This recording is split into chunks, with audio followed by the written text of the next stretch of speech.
Hi, I'm David Morris from Darkblade Creations. Now, Darkblade Creations is a company that was set up in 2014 by 4 like-minded individuals, all of us gamers of some kind or the other, and one really good artist.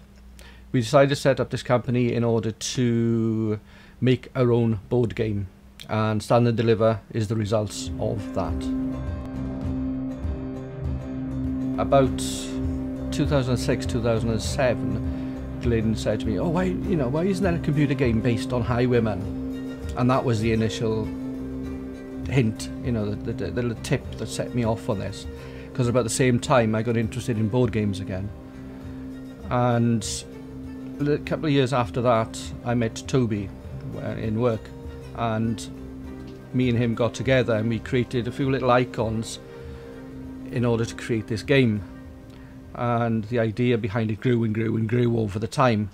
So we're talking about 2007, 2008 here. Now it's 2015 and the game is actually out, and that is an incredible feeling. I am Toby. I am the illustrator and graphic designer for Stand and Deliver. The idea of Highwayman immediately began usual sort of strip mining Google images for anything from that era.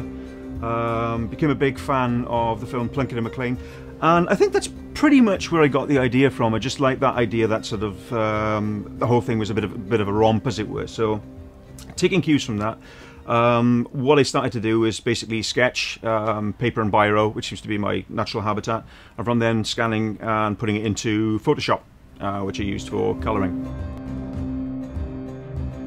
2 characters in particular.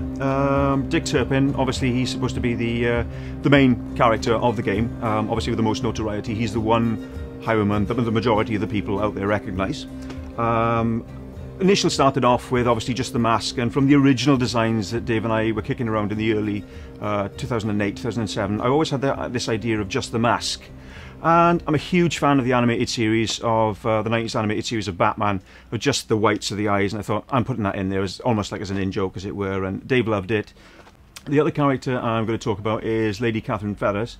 From an artist's point of view, that's the only character that's caused just a tiny little bit of controversy when they thought that she was a little bit too voluptuous.